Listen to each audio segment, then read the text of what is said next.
Nous voulons écouter ta parole de grâce, Seigneur. Ta parole de grâce. Par cet instrument de grâce. Alléluia. Alléluia. Alléluia. Amen. Alléluia. Amen. Pouvons-nous encore acclamer très bien le Seigneur?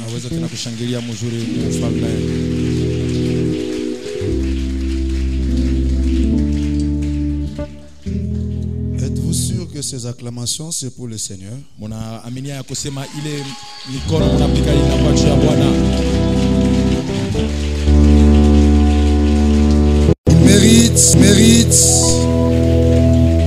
Il mérite qu'on l'acclame. Il mérite que quelqu'un pousse des cris de joie.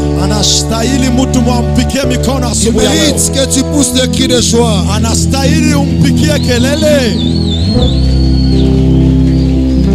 Alléluia. Alléluia. Alléluia. S'il vous plaît.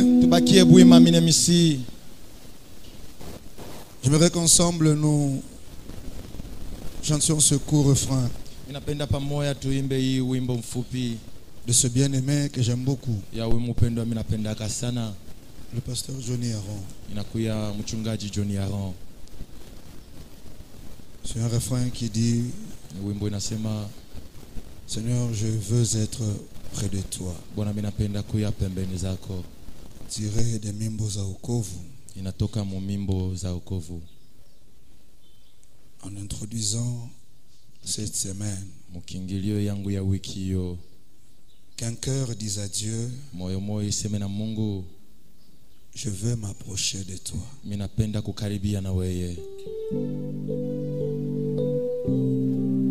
Alléluia. Niwe karibu nawe, Mungu wangu. Katika tabu niwe karibu. Est-ce qu'on peut le dire tous ensemble? Niwe karibu nawe, Mungu wangu. Hata katika tabu niwe karibu. Uwimbo wangu Bwana, niwe karibu nawe. Dis-le très bien. Uwimbo wangu leo, niwe karibu nawe. Niwe karibu nawe, karibu nawe Mungu wangu. Niwe karibu nawe, karibu nawe Mungu wangu. Écoutez. Kweli nani atanikokota, niwe karibu nawe. Nani ule atanikokota, oh, ataniivi Baba, niwe karibu nawe. Na makosa na mwili zote, karibu nawe, niwe karibu nawe, karibu nawe Mungu wangu. Karibu nawe, niwe karibu nawe, karibu nawe, karibu nawe, niwe karibu nawe, karibu nawe Mungu wangu. Bwana ndiwe, Baba niwe, niwe karibu nawe. Baba niwe, Baba niwe, karibu nawe.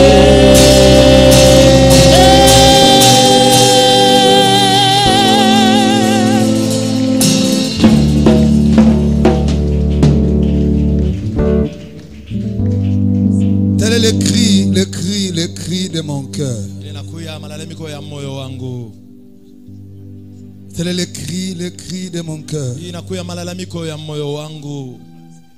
Je ramène mon cœur au trône, mon esprit au trône, mon âme au trône. Je ramène toute ma vie au trône. Oh oui, je ramène. Je ramène ce matin tout mon être auprès du trône. Je le ramène auprès du trône. Non pas n'importe quel trône, mais le trône de grâce. Oui, dans ce trône, il n'y a que la grâce. Il n'y a que la grâce. Je ramène mon cœur au trône afin d'exhaler le parfum de ta sainteté. Je ramène ma vie au trône afin d'exhaler le parfum de ta sainteté.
Jésus.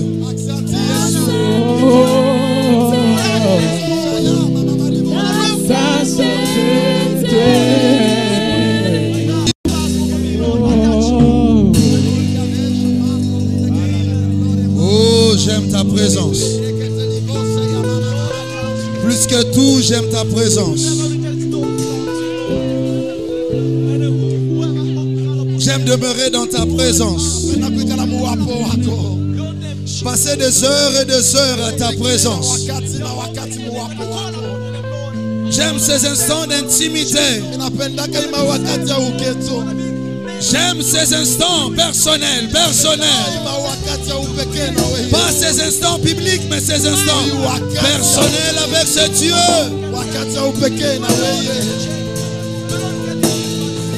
Merci Jésus. Nous voulons écouter ta parole. Parle Seigneur. Ton serviteur écoute. Parle à un cœur. Parle à un esprit. Et non à un intellect. Non, pas à un cerveau. Non, à un esprit. S'il y a quelqu'un malade dans ce lieu, guéris-le. S'il y a des cœurs affligés, console-le. Dans ton cahier de charges, tu as dit, l'Esprit du Seigneur est sur moi, parce qu'il m'a oint pour guérir les cœurs brisés, pour rendre libres les opprimés, proclamer une année de grâce. Quand tu règnes, tu accomplis ces choses. Amen. Acclamons le Seigneur.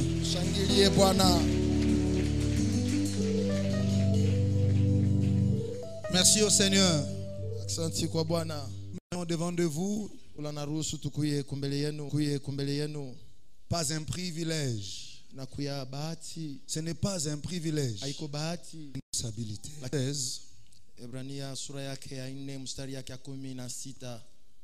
Nous lirons encore Hébreux chapitre 10, 19 à 23. Tasoma tena Ibrania sura yake ya 10 mstari yake ya 18. Et puis nous lirons Éphésiens 2:18. Kisha yake tutasoma Efeso sura yake ya 2 mstari yake ya 18. Et pour ceux-là qui écrivent, Bali bekunanjika Éphésiens 3:12. Efeso sura yake ya 3 mstari yake ya 12. Lisons la parole du Seigneur. Tasoma neno la Bwana.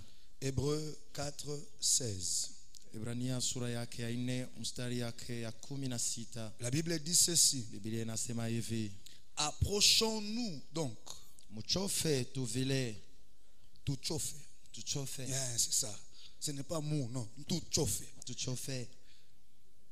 Approchons-nous donc avec assurance Tuchofe na hakikisho du trône de la grâce, enzi ya neema, afin d'obtenir miséricorde, njoo kupata buluma, de trouver grâce, kupata neema, pour être secouru dans nos besoins. njoo batusaidie maneno ile tunahitajia. Toujours Hébreux 10, Paka Ibrania ile moya sura yake ya 10 19 à 23. mstari yake ya 19 kufika 23. Ainsi donc, frères, Asa vile nduku, puisque nous avons au moyen du sang de Jésus vile tunakuya kupitia damu ya Yesu, une libre accès dans le sanctuaire, ile ufungulivu ya utele ndani ya nyumba yake, par la route nouvelle et vivante qui est inaugurée pour nous au travers du voile. kupitia njia ya sasa ile inakuwa na uzima. Je vais répéter ça. Mitanzulula, Une route nouvelle, balabala ya sasa, mais cette route est vivante. ile balabala inakuwa na uzima. Wow. Yes. Qu'il a inauguré pour nous au travers du voile, Ile yarifungula kupitia pazia, c'est-à-dire de sa chair. ni kusema kupitia mwili yake. Et puisque nous avons un souverain sacrificateur établi sur la maison de Dieu, Na vile tunakuwa na mkoani mkubwa anakuya yule ya nyumba ya Mungu, approchons-nous avec un cœur sincère, tuchofe na moyo inakuwa wazi, dans la plénitude de la foi, mukujazwa kwa imani, le cœur purifié d'une mauvaise conscience, moyo yenye kutakasa na mawazo mbaya, le corps lavé d'une eau pure, mwili yenye kunawisha na mai safi. retenant fermement la profession de notre espérance. Tubambe mzuri kazi ya tumaini yetu, Car celui qui a fait la promesse mtule alifanya malako est fidèle. anakuya mwaminifu. Celui qui a fait la promesse fidèle. Ula anakuya anafanya malako anakuya mwaminifu. Si les fiancés ne sont pas fidèles, celui qui a fait la promesse est fidèle. Kama bachumba abana fidèle, ye anakuya mwaminifu. Si l'oncle qui a promis n'est pas fidèle, celui qui a fait la promesse est fidèle. Kama muyomba ashina mwaminifu, ule alilaka anakuya mwaminifu. Ephésiens 2:18. Efeso sura yake ya 2 mstari yake ya 18. Car par lui nous avons les uns et les autres Kupitia ye tunakuya na mmoja accès auprès du Père ile uru ya kuchofa kwa Baba dans un même esprit. katika roho moya. Nous avons accès auprès du Père Tunakuya tunaingia kwa Baba dans un même esprit. roho katika roho moya. 3:12. Mstari yake sura yake ya 3 mstari yake ya En qui 12. nous avons par la foi en lui Kule ndani yake tunakuwa na imani, la liberté de nous approcher de Dieu ile uru ya kumchofea Mungu avec confiance. na tumaini. Alléluia. Amen. Devant le trône de la grâce. Umbele ya kiti ya enzi, Le trône de la grâce. kiti ya enzi. Approchons-nous devant le trône de la grâce. Tukaribie kumbele ya kiti ya enzi. D'entrée-jeu, j'aimerais dire ceci à l'église. Mkingilio mimi napenda kusema hivi na kanisa, Que tout ce qu'il y a sur la terre et dans le monde spirituel yote inakuya hapa pa dunia na ulimwengu ya kiroho est géré par des trônes. inaongoziwa na enzi. Tout ce qu'il y a sur terre et même dans nos familles sont gérés par des trônes. Et chaque trône a un plan d'action. Chaque trône a un projet de société. Il y a des trônes de tyrans. Il y a des trônes de dictateurs. Il y a des trônes de rebelles. Il y a des trônes de dictateurs et de démocrates. Et il y a des trônes de prison. Il y a des trônes de maladies. Mais aussi il y a des trônes de justice. Chose que je voulais dire. Cet enseignement ou cette prédication, ce n'est que sotériologie et sotériologie. Sotériologie qui est l'enseignement du salut. Et j'ai beaucoup aimé la chanson que maman a placée. Je me suis dit, toute ma prédication a été résumée dans cette chanson. Nous qui étions loin, lui qui était saint, a laissé son trône, est venu prendre notre place. Un chrétien qui comprend cela, même si tu ne brises pas les autels, le trône le fera à ta place. Alléluia. Amen. Un chrétien qui comprend cela, même si tu n'as pas chassé les démons partiront de soi. Tu n'as pas compris. Tu m'as pas compris. Le salut, c'est tout ça. Je comprends qui je suis. Et je vis tel que je suis. Le reste ne me regarde pas. S'il a dit qu'il m'a sauvé, je confesse que je suis sauvé. Est-ce qu'il y a un sauvé ici? Oh, est-ce qu'il y a un sauvé ici? Aïe, aïe, aïe, aïe. Je dis à quelqu'un, est-ce qu'il y a un sauvé ici? Non, toi tu m'as pas compris. Toi peut-être tu es sot, mais tu n'es pas fait. Est-ce qu'il y a un sauvé ici? Frère, il est une chose de savoir que Jésus est mort pour la croix. Mais il en est une autre de le savoir qu'il est mort pour toi. Il en est encore une autre de vivre comme quelqu'un pour qui quelqu'un est mort pour lui. S'il n'y a pas cela, la vie chrétienne n'a pas de sens. Fermons nos Bibles. Retournons dans nos maisons. Que chacun vive comme il veut. J'ai la force, le courage de me tenir devant vous. Parce qu'un jeune homme de 33 ans qui dans l'éternité est Dieu, je le dis bien, et Dieu a quitté sa position de Dieu, est descendu, a pris corps, naissant au travers d'une vierge, pas d'un accouplement. Sa naissance complique les choses. Lui-même décide d'entrer dans le corps. Come on, pastor. Lui-même décide d'entrer dans le corps. Lui-même devient embryon. Lui-même devient fœtus. Lui-même devient grossesse. Lui-même naquit, vivant à Nazareth, jouant comme un enfant quelconque, mangeant comme un enfant quelconque. À 33 ans, à 30 ans, alla à la montagne, tenté par le diable, et revint revêtu du Saint-Esprit. Ouvrant Ésaïe 61, et il en conclut ce que dit les Écritures vient de s'accomplir. Et vous savez ce qu'il fait? Il y avait un trône réservé pour les messies. Quand lui termine à lire, il part s'asseoir. Tout le monde se dit, c'est qui?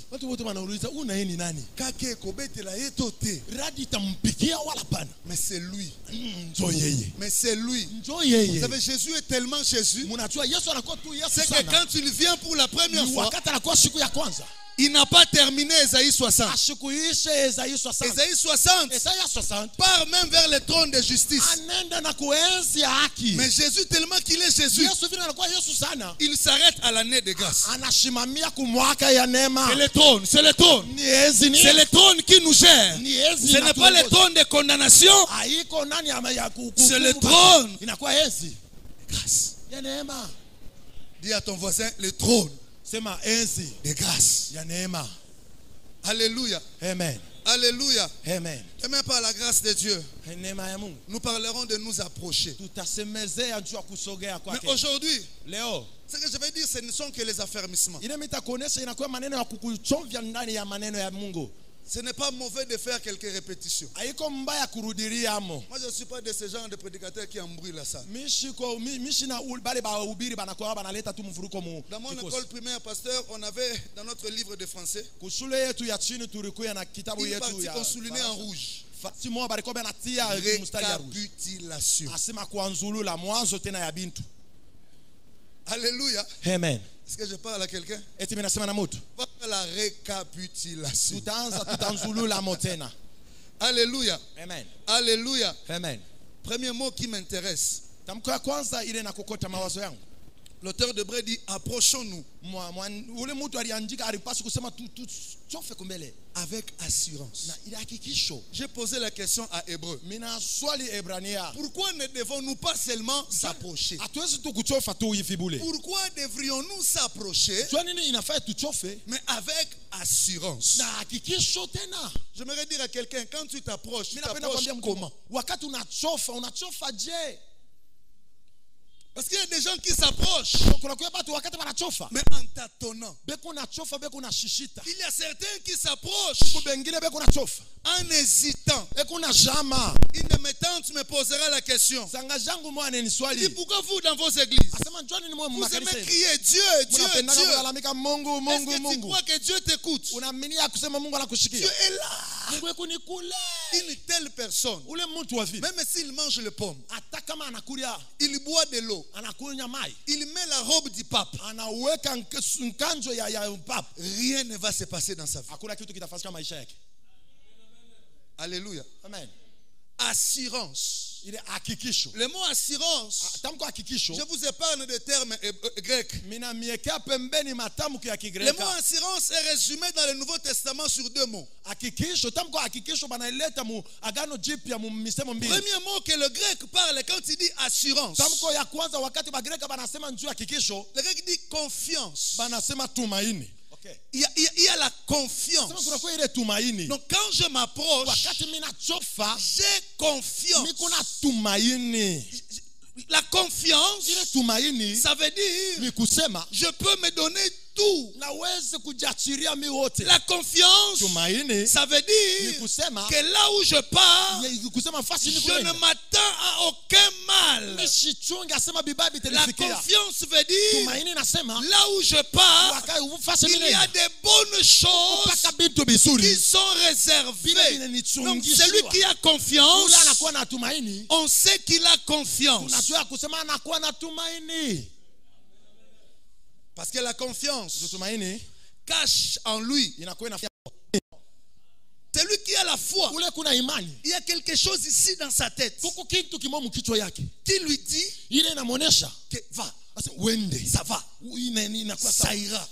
Parce que la foi, c'est aussi la folie. Rien ne va, mais moi je pars.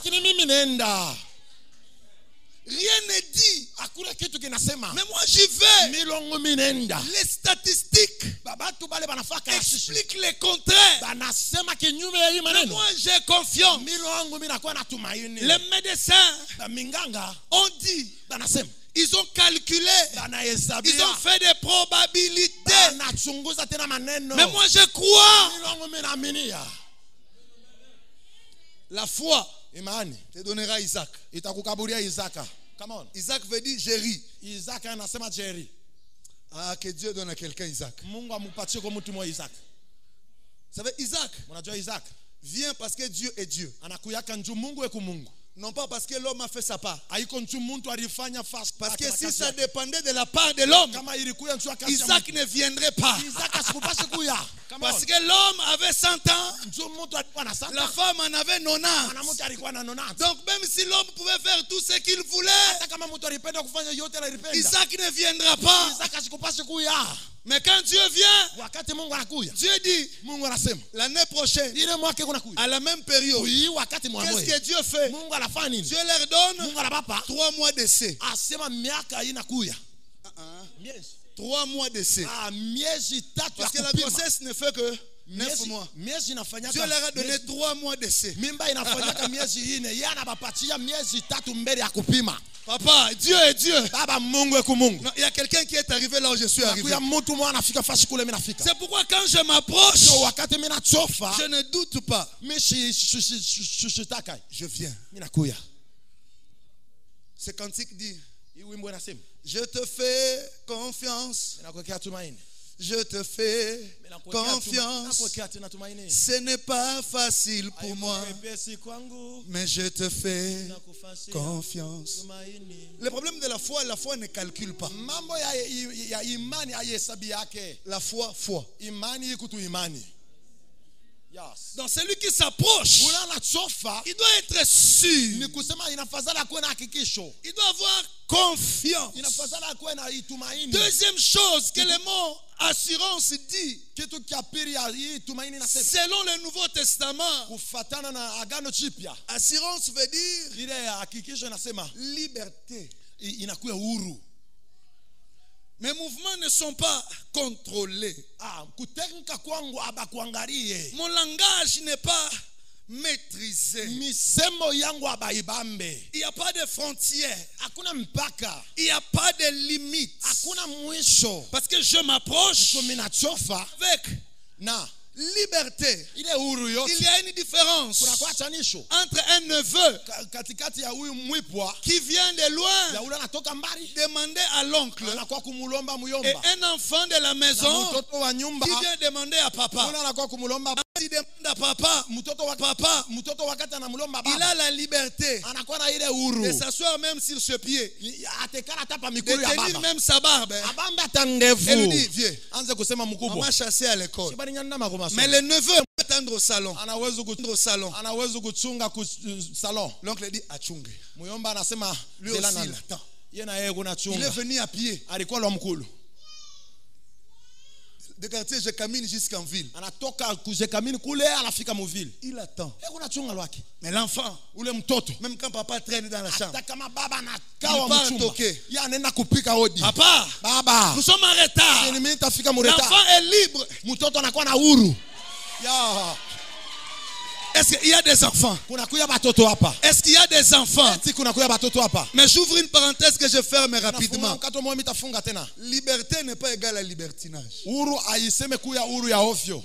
Parce que des fois, chrétiens, nous confondons liberté et libertinage. Kristo banakuwa be kuna changa tu biote mara moja. Oh Dieu, si tu n'agis pas, j'abandonne la foi. Mungu Abandonne. wewe kama utende mimi naacha imani, ubiache tu, ubiache. Abandonne. Ubiache. Si tu abandonnes, le trône de Dieu ne va pas bouger. Kama unaacha enzi ya Mungu haitatenka. Dieu va rester Dieu et il restera Dieu. Mungu atabakia mpaka Mungu. Vous savez, Dieu n'a pas seulement besoin de toi pour chanter pour lui. Mnajua Mungu asikuhitajia njoo Il mwingine a dit baka. à Israël, et j'interprète de manière littérale. Anamwambia Isaya mimi Si natafsiri. vous ne m'acclamez pas, Kama munipike mikono. même les pierres vont commencer à se cogner et moi je vais Kama me hivyo contenter de ça. kupumbana imitaona sema ni mikono yenu nipikia. Si toi tu n'acclames pas, Dieu peut prendre 2 pierres qui font coq. Kama wewe umpike mikono Mungu atabeba Yes, maibo je mbili reçois naanza la kupikana. Yeye kunapokea maabudu. Napokea Donc, faut maabudu. pas menacer Dieu. Usianze kumtengesa tu Mungu vile. Faut pas menacer Dieu. Usianze kumpatia boka. Si pendant ces jours je ne vois rien, Mungu hii masiku kama mimi sione kitu. Seigneur, Bwana, à tout ça sikilizana. nous Avec n'allons pas qui? nous entendre. Dieu n'est pas ton grand-père. Mungu asina ngambo yako. Come on. Il n'a jamais pris l'image du grand-père. Ashia bebaka picha ya Que les ngambo. témoins de Jéhovah et les catholiques nous montrent un Dieu barbu, vieux. Ile batu ya Katolika na ya baba ushuda ya Yehova banaonyesha Mungu Dieu n'est ni jeune ni vieux. Dieu Mungu est ashina Dieu. kiana ashina mzee. Mungu eku Mungu. Liberté ne veut pas dire libertinage. Ça ne veut pas aussi dire quand on dit venons dans la liberté, tu commences à demander l'indemandable. Seigneur, je veux que tous meurent. Qui? Qui? Les âmes pour qui Jésus est mort, qui attend qu'ils se convertissent. Toi, tu veux qu'ils aient un enfer. Liberté ne veut pas dire ça.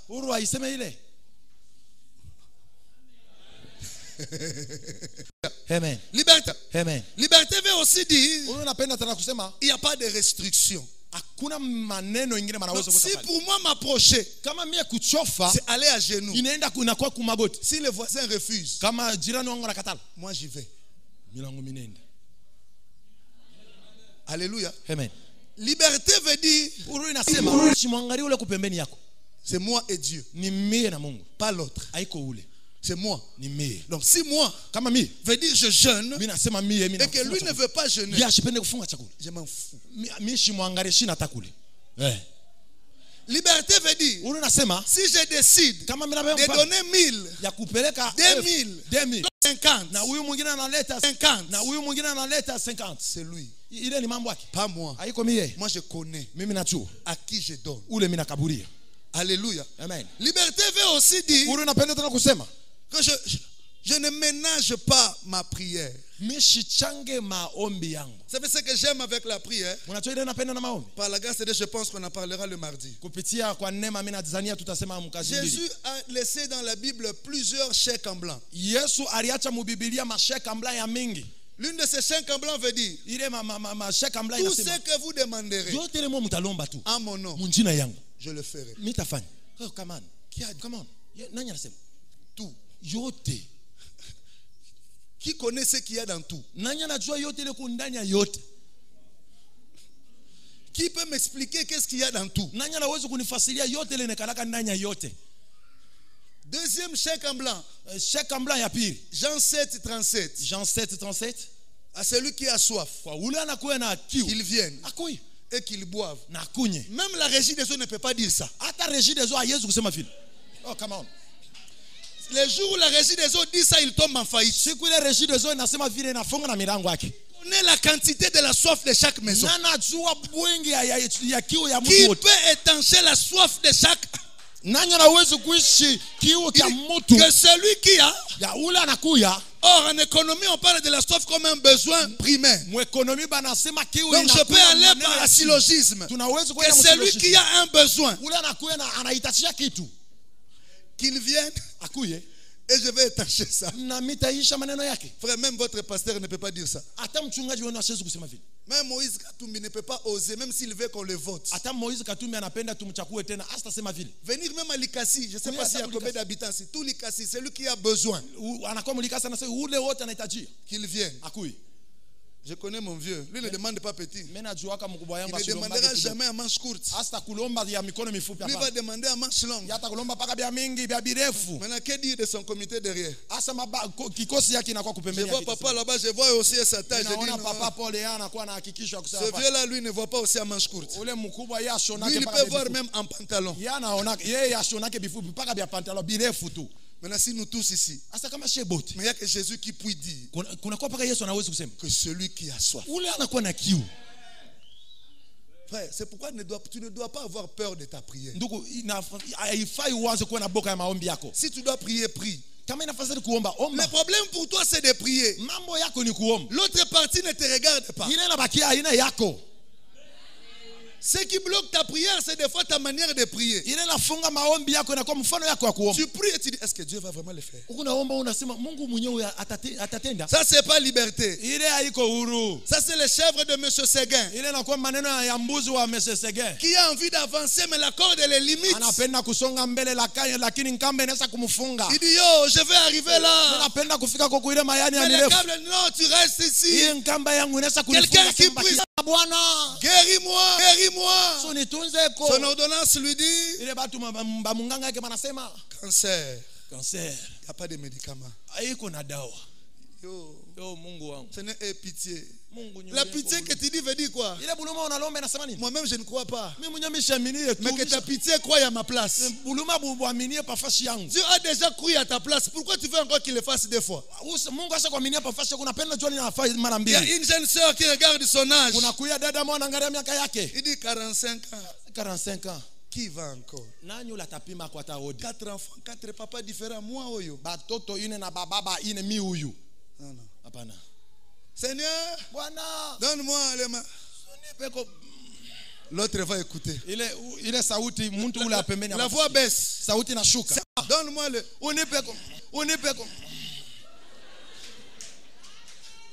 Il fait sa prière en fonction de ce que l'autre va dire de sa prière. Je m'en fous de ce que tu diras de ma prière. Il y a quelqu'un qui m'écoute. J'ai prié avec liberté. J'ai prié avec liberté. Oh, c'est quelqu'un qui peut dire wow. Approchons-nous avec. Est-ce qu'il y a quelqu'un qui comprend? Cette semaine et toute notre vie, nous nous approcherons avec. Quand tu veux prier, prie avec. Je vais aller plus loin. Même si tu as commis des péchés, que cela ne te limite pas. Va prier avec. Je vais encore monter. Même si dans ton passé, tu as commis de graves erreurs, approchons-nous avec. Alors je monte. Troisième chose, cette assurance doit être fondée sur quelque chose. Papa, l'assurance n'est pas assurance parce que moi j'ai parlé. Quelqu'un comprend? Non, l'assurance est basée sur quelque chose. L'assurance est basée sur quelque chose. Ephésiens 3, le verset 12. Je crois que je suis là. En qui nous avons en lui la liberté de nous approcher de Dieu.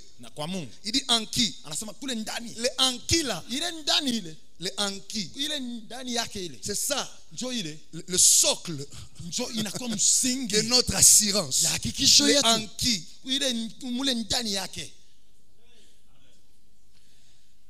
Dis à ton voisin en qui? Les anki là, c'est ça le socle. Je vais m'expliquer.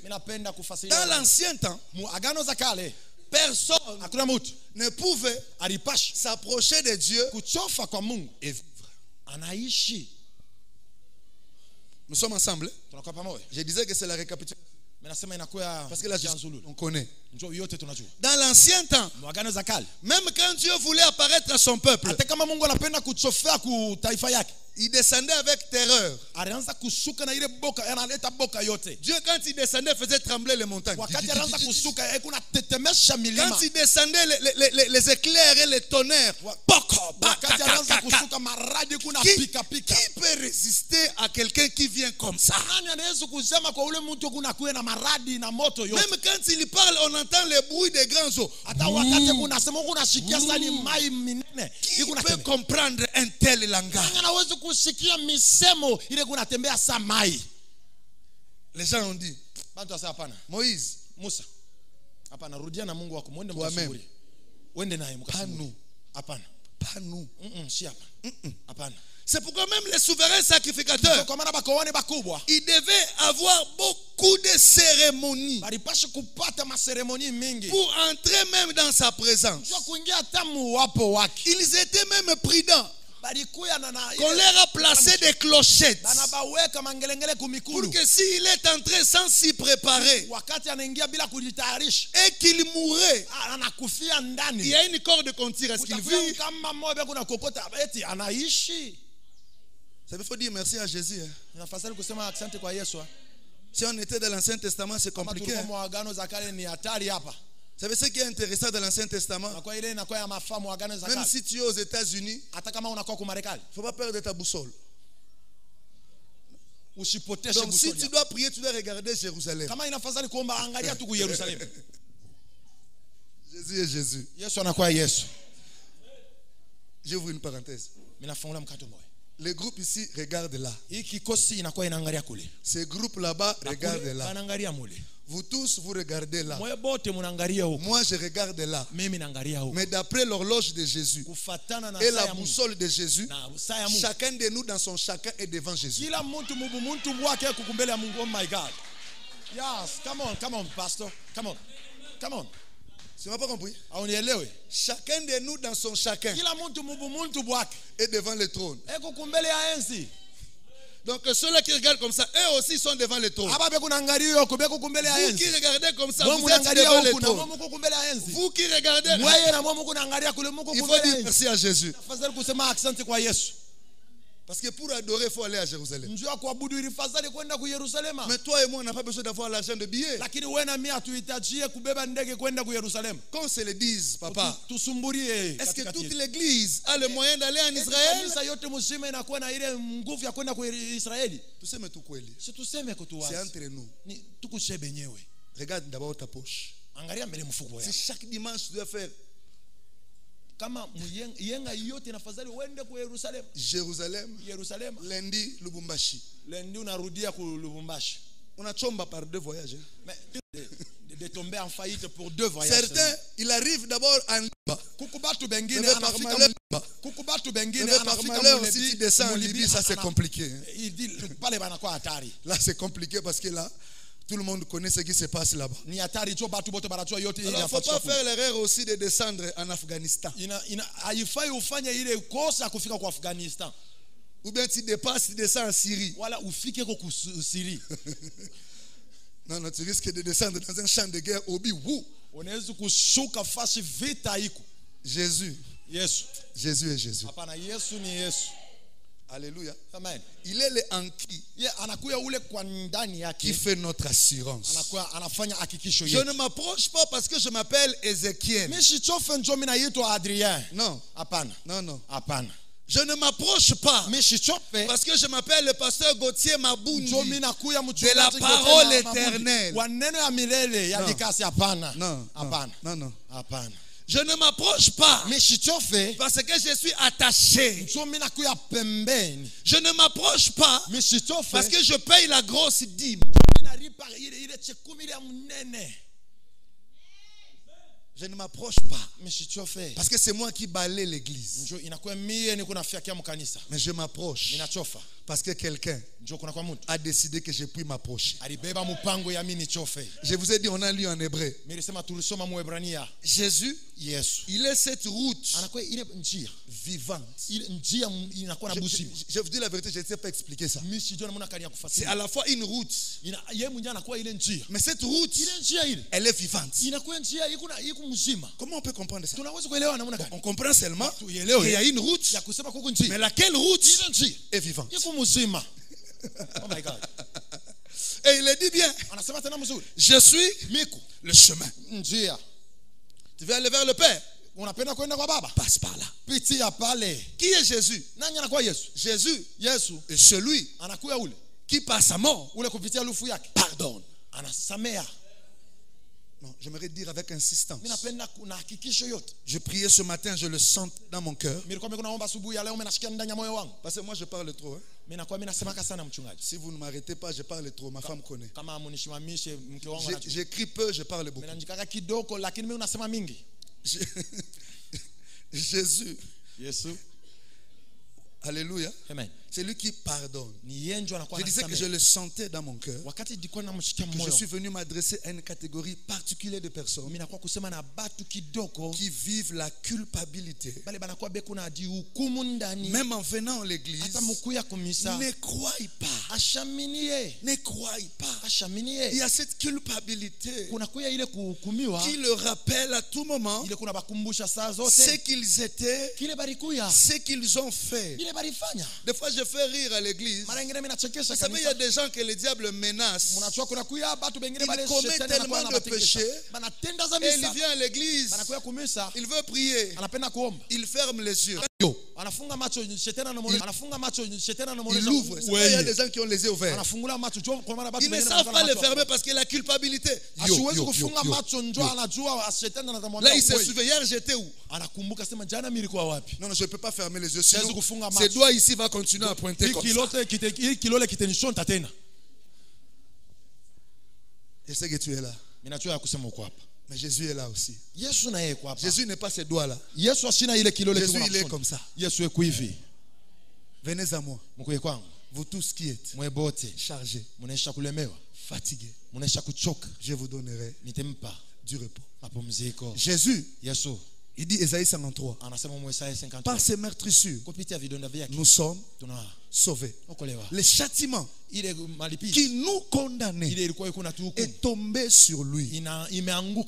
J'en parlerai le mardi. Quand je veux m'asseoir sur la miséricorde. C'est Jésus, c'est Jésus. Jésus est descendu sur terre avant ta permission. Et j'aime ce qu'Henri Papa dit.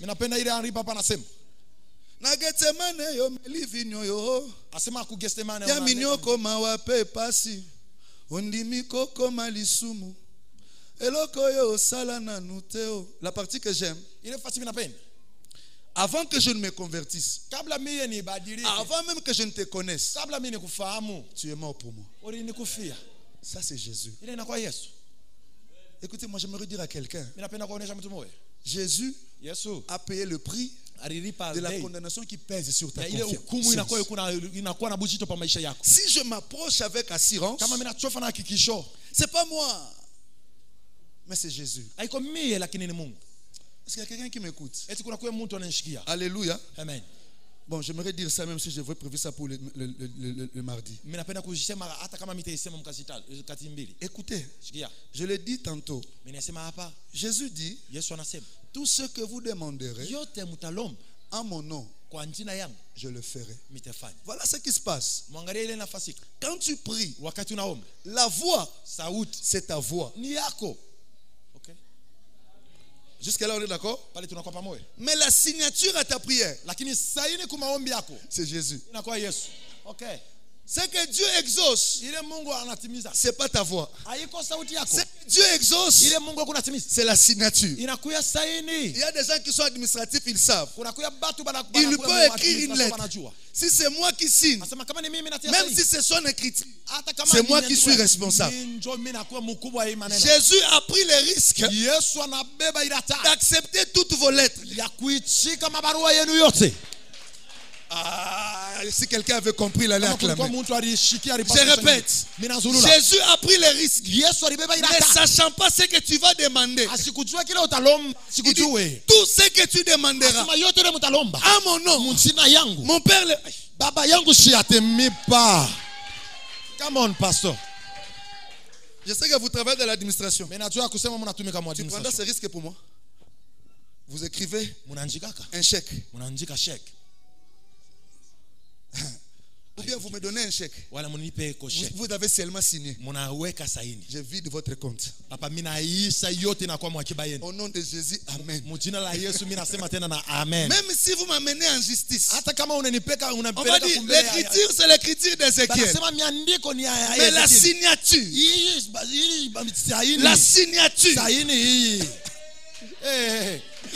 Isaac dit, la voix, c'est la voix de Jacob. Mais la peau, c'est la peau d'Ésaü. Come on. La voix, c'est la voix d'Ézéchiel.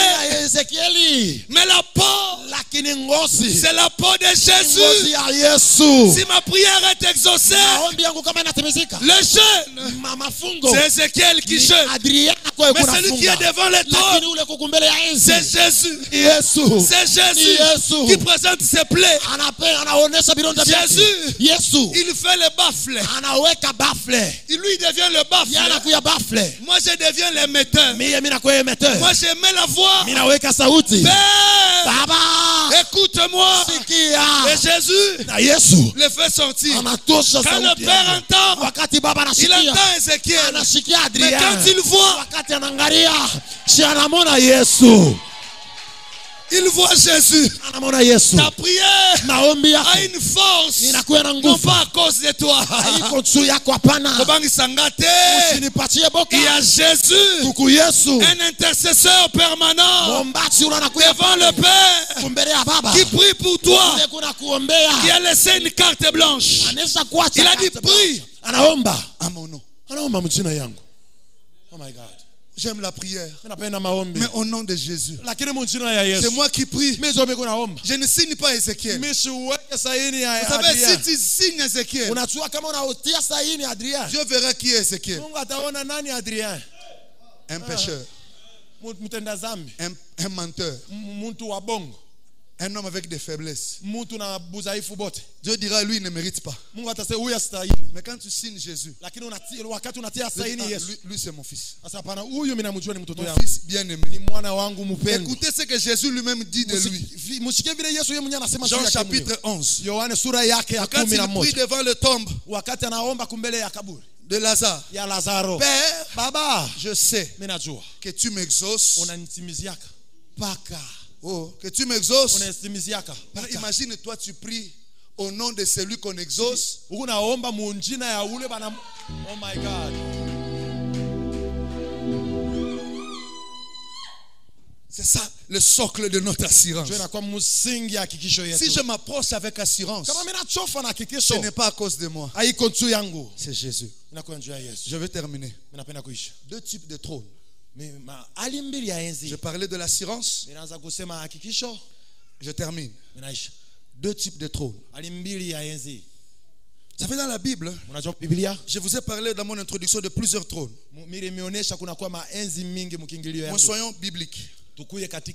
Dans la Bible, on nous parle de deux trônes. On nous parle de trône de justice et on nous parle de trône de grâce. J'avance. Dans cette Bible, l'Ancien Testament nous présente un seul trône, le trône de justice. Le Nouveau Testament nous présente un autre trône, le trône de grâce. Allez-y lire à la maison. Le Proverbe 20, 8 plutôt 8. Il dit le roi est assis sur son trône de justice. Et le psaume 97, le verset 2. Il dit que sur ton trône, il n'y a que justice et équité. Tous ceux de l'Ancien Testament, quand ils s'approchaient du trône de Dieu, ils ne voyaient que justice. Bien-aimés, laissez-moi vous dire, même beaucoup parmi nous, quand ils s'approchent de Dieu, ils s'approchent du trône de justice. La vérité est que celui qui s'approche devant le trône de justice sortira avec une condamnation. La justice donne à chacun selon ses œuvres. La justice donne à celui selon ce qu'il mérite. Si Dieu veut être juste, quelqu'un comme moi, je ne mérite pas d'être ici. Si Dieu veut être juste. Je ne connais pas ton passé. Mais moi je connais mon passé. Je connais mon passé. Ce jeune homme qui à 13 ans pouvait déjà fumer.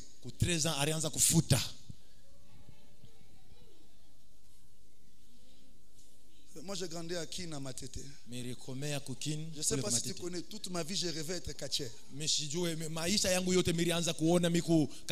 J'avais un modèle qui s'appelait Yaedi. Bon, si vous ne connaissez pas, venez avec $10, je vais vous dire Yaedi c'est qui. Là au moins c'est une information payante. Ce que je dis n'est pas payant. Je voulais le ressembler. Et même quand je suis en lui, il m'arrive, je le dis Dieu de cette chair, de broncher, de pécher, de me relever, de chuter, de me relever. J'ai toujours dit aux gens, si Dieu donnait à l'homme un jour de divinité, il enverrait beaucoup de gens en enfer. Parce que qu'est-ce que l'homme voit? Le pasteur Gauthier salué, il m'a boudé. Maintenant, s'il venait du jeûne et qu'il est fatigué, il veut rentrer chez lui. Mais toi, tu veux avoir un entretien. Il mérite pas être pasteur. Il mérite pas. Qui mérite? Je discutais avec un ancien de l'église d'où je viens, où mon père est décédé. Il est en train de me montrer les candidats au poste de pasteur. Mais lui, il ne me montre que leur faiblesse. Tel, peut-être, mais tel autre, peut-être, mais surtout l'autre là, et moi je le regarde. Je dis, même si on présentait tout le monde, mais même si on te prenait toi, je l'ai mis les doigts comme ça, même si on te prenait toi, d'autres personnes diront aussi, il y a. Ça c'est le trône de justice. Si tu amènes ta prière devant le trône de justice, il faut être courageux.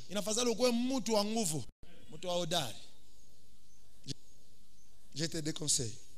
Ne pars pas devant le trône de justice. Je le dis calmement. S'il te plaît. N'allons pas devant le trône de justice. Je le dis lentement. Frères et sœurs,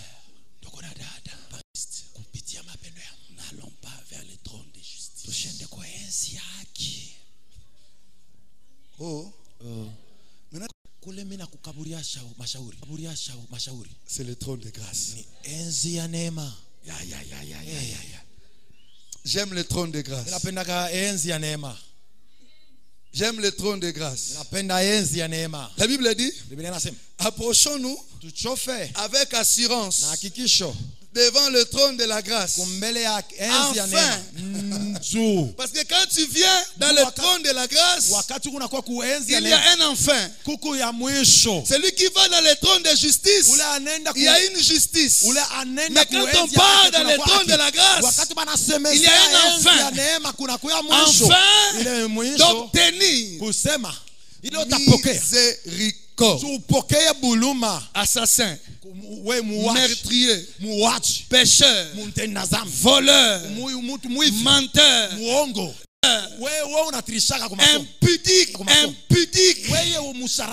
impudique avec un diplôme d'honneur, 20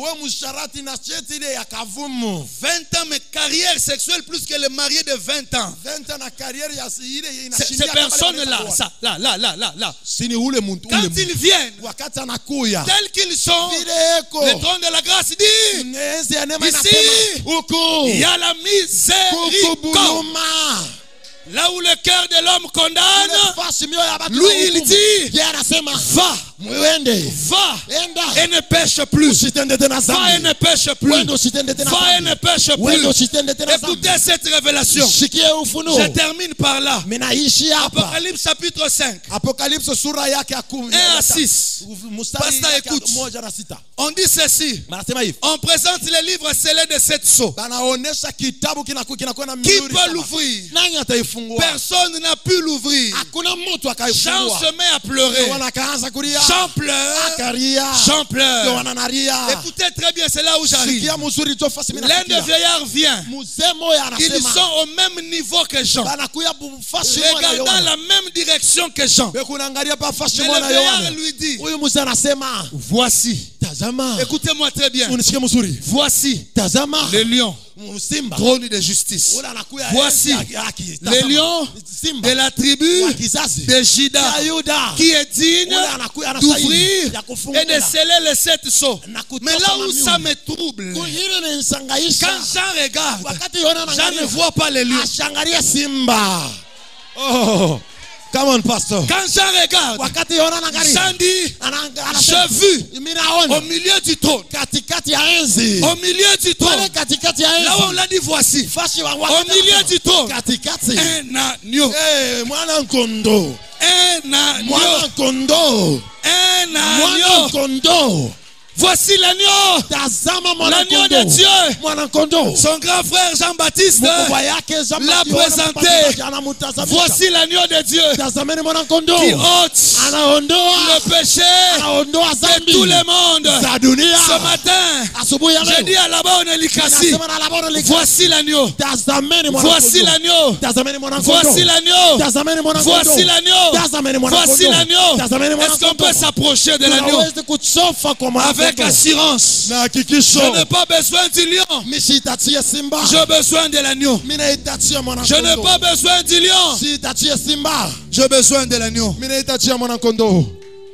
Na be lema na yo na be lema na yo na be lema na yo Zambe nanga ina belema